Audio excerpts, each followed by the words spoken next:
Doutor, sobre a letalidade policial é um tema muito martelado Muito. na imprensa.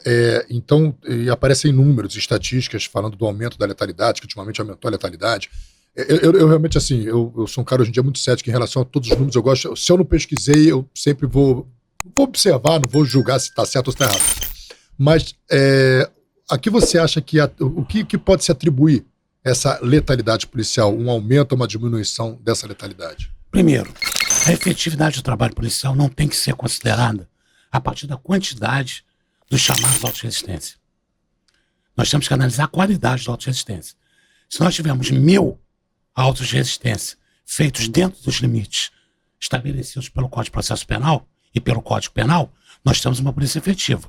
Se nós tivermos um auto de resistência que extrapole os limites previstos no artigo 23, no artigo 25, no artigo 26 do Código Penal, há uma polícia que não atua com legitimidade. Então a grande questão não gira em torno da quantidade, mas da qualidade do auto de resistência. Isso tem que ficar muito claro. E uma polícia, hoje no Rio de Janeiro, eu já participei de diversas operações em diversas favelas no Rio de Janeiro. Nós vivemos uma situação de guerra.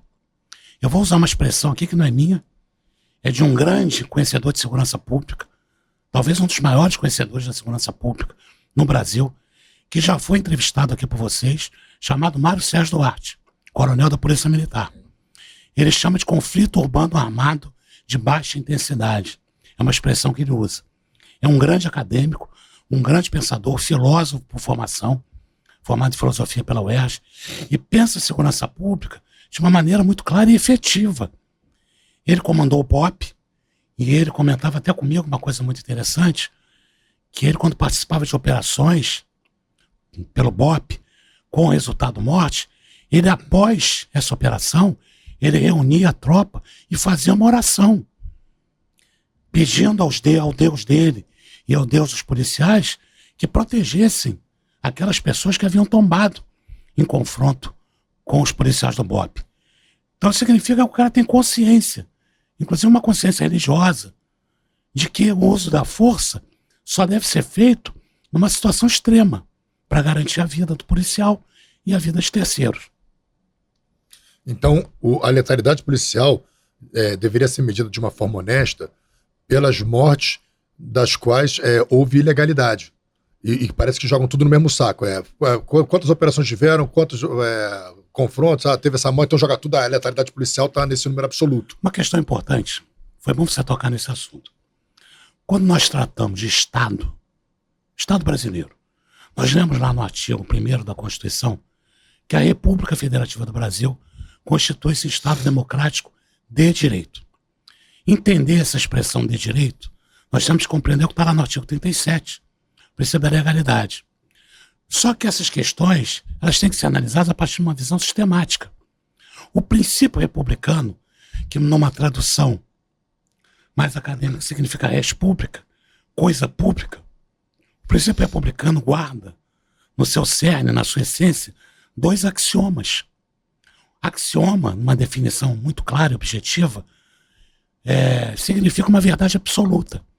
O princípio republicano guarda 2 axiomas: supremacia do interesse público sobre o interesse privado e indisponibilidade do interesse público. Essa ideia nos traz o conceito de dever-poder. Antes de poder-dever, o agente público deve e pode agir para garantir a supremacia do interesse público. É por isso que essa decisão recente do Supremo, que proíbe ou estabelece certos limites para que as polícias incursionem em determinadas comunidades, na minha percepção, é inconstitucional. Porque coloca para as instituições certos limites que vão contra axiomas que estão implícitos no texto constitucional, que é a indisponibilidade do interesse público. Quando a polícia deixa de agir, ela está deixando de cumprir o mandamento legal. O artigo 302 do Código de Processo Penal é muito claro. A autoridade policial e seus agentes deverão prender quem se encontra em estado de flagrância. O tráfico de drogas, a associação ao tráfico, são crimes permanentes. Significa dizer que a autoridade policial, diante de uma situação concreta, tem a obrigação de agir. Não tem não tem apenas o poder, tem o dever de agir, conforme dispõe os axiomas que estão previstos no artigo 1º da Constituição, implicitamente.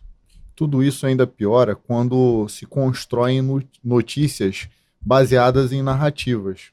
Por exemplo, esses dias assisti uma jornalista da Bahia falando sobre assassinato, falando do absurdo que é a quantidade de assassinatos que tem no Brasil. E aí, tudo bem, ela estava construindo a notícia dela e teve um momento que ela entrou na opinião. E ela disse assim, é impressionante que de 100% dos assassinatos, 60% dos assassinatos foram cometidos por policiais em serviço.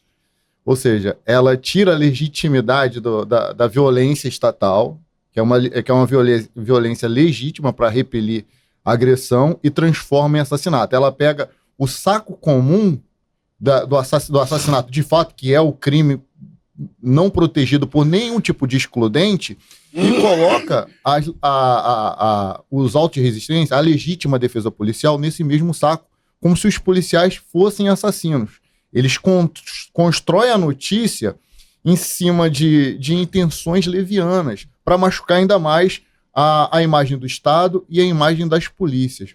Como que o senhor enxerga essas narrativas que são construídas atualmente? Eu não sei exatamente, é uma análise política, metajurídica, e a gente não sabe exatamente qual a intenção dessas pessoas. Eu não sei por que a Rede Globo, por exemplo, não chama o Mário Sérgio Duarte para fazer um comentário sobre segurança pública. Quando a gente pensa em autorresistência, a primeira coisa que a gente tem que falar é do conceito analítico de crime. Crime é fato típico, antijurídico, culpável. A antijuridicidade era composta por estrito cumprimento do dever legal, exercício regular de direito e legítima defesa. Se nós estivermos diante de uma situação concreta, onde o policial, para garantir a sua vida, sua integridade física, e a integridade física é a vida de terceiros, ele agiu de forma legítima. Aliás, não é só o policial. Qualquer particular pode instrumentalizar a força para garantir a sua integridade física.